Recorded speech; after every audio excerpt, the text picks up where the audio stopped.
Shalom Bapak Ibu yang diberkati oleh Tuhan. Pada saat ini kita kembali merenungkan kebenaran firman Tuhan. Itu kita belajar bagaimana pengakuan dan pengampunan. Pada saat ini kita sama-sama belajar dari kebenaran firman Tuhan yang terambil di dalam perjanjian baru, yaitu di dalam 1 Yohanes 1 ayat yang ke-5 sampai ayat yang ke-10. Di sini kita sama-sama belajar bagaimana bagaimana kita sama-sama belajar pengakuan dan pengampunan. Awal dari kita memahami pengakuan setiap dosa-dosa kita dan bagaimana kita mendapat pengampunan daripada Tuhan Yesus Kristus.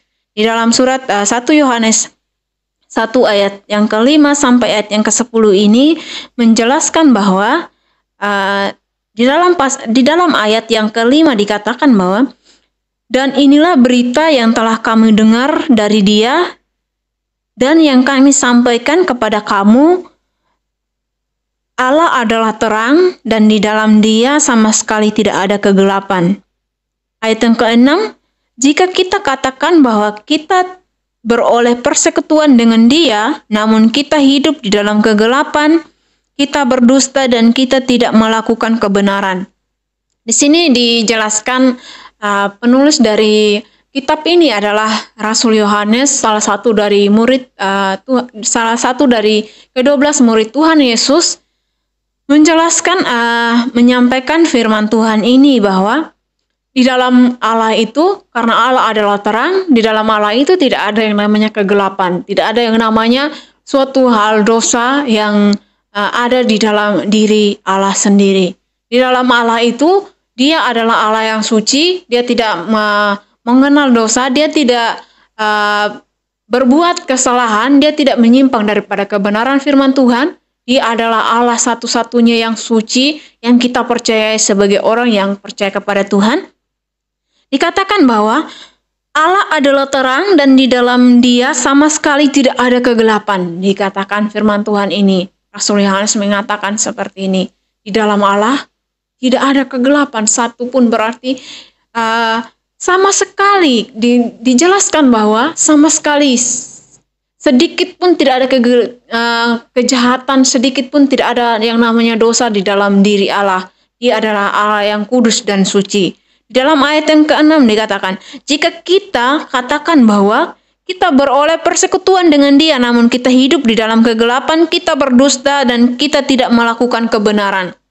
Nah, di dalam ayat yang ke-6 ini dijelaskan bahwa jika kita mengaku atau mengada-ngada dengan diri kita bahwa kita bersekutu, mengatakan bahwa kita mengaku pada sesama kita bahwa kita bersekutu dengan Allah, padahal sebenarnya kegelapan itu ada dalam diri kita, sama halnya kita tidak merenungkan kebenaran firman Tuhan yang sebenarnya itu seperti apa. Sama halnya kita menipu diri kita sendiri. Sama halnya kita masih hidup di dalam kegelapan. Sama halnya kita jauh daripada firman Tuhan, jauh daripada apa yang dikatakan firman Tuhan, apa yang dikatakan, apa yang diinginkan Tuhan, kita sama sekali jauh daripada itu. Karena kita masih hidup dalam kegelapan dan kita masih kita masih menipu diri kita sendiri. Kita mengaku bahwa diri kita sudah bersekutu dengan Tuhan, namun kita masih belum melepaskan apa yang menjadi kegelapan dalam diri kita. Nah, dikatakan di sini bahwa kita berdusta dan tidak bisa melakukan kebenaran. Kita berdusta, kita membohongi diri kita sendiri.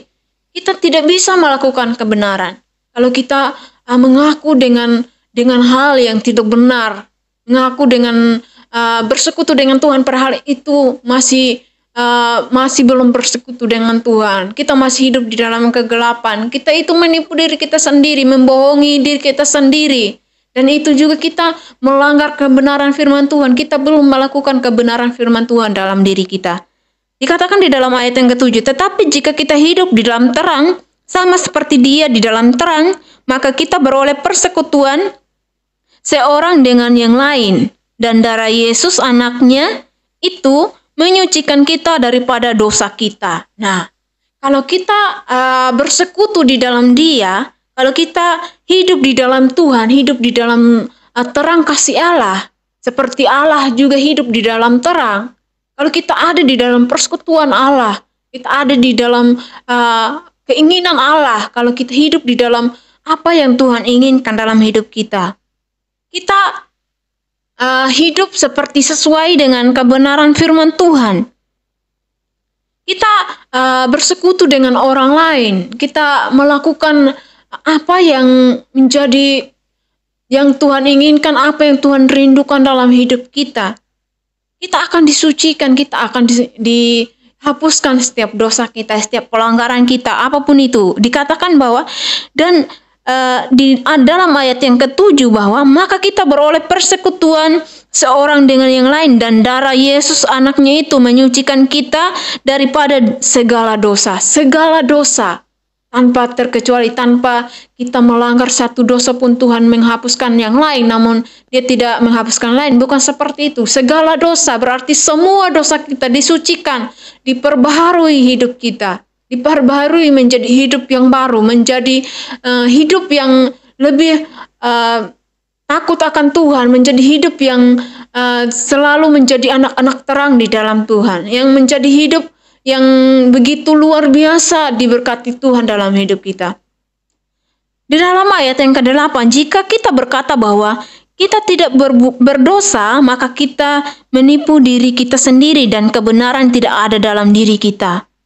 Ayat yang ke-9, jika kita mengaku dosa kita, maka Ia adalah setia dan adil, sehingga Ia akan mengampuni segala dosa kita dan menyucikan kita dari segala kejahatan. Nah, di sini jelas bahwa ketika kita mengaku dosa kita, seperti tema pada saat ini, pengakuan dan pengampunan, ketika kita mengaku dosa kita, kita akan mengalami pengampunan daripada Tuhan.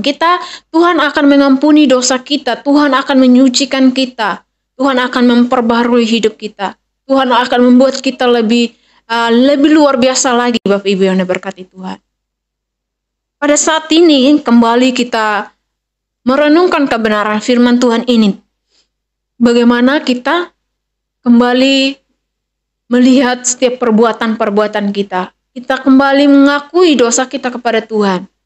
Supaya kita juga sebagai anak-anak Tuhan menjadi terang seperti terang kasih Allah dalam hidup kita. Supaya kita juga hidup di dalam kasih Allah, hidup di dalam terang kasih Allah. Supaya kita juga hidup jauh dari yang namanya kejahatan dan dosa. Supaya kita juga disucikan, dibersihkan dengan segala anugerah Tuhan dalam hidup kita, dibersihkan dari segala perbuatan-perbuatan kita yang jahat. Jika kita berkata bahwa kita tidak berbuat dosa, maka kita membuat Dia menjadi pendusta dan firman-Nya tidak ada di dalam kita. Nah, jika kita berkata bahwa kita tidak berbuat dosa. Nah, ini sering terjadi.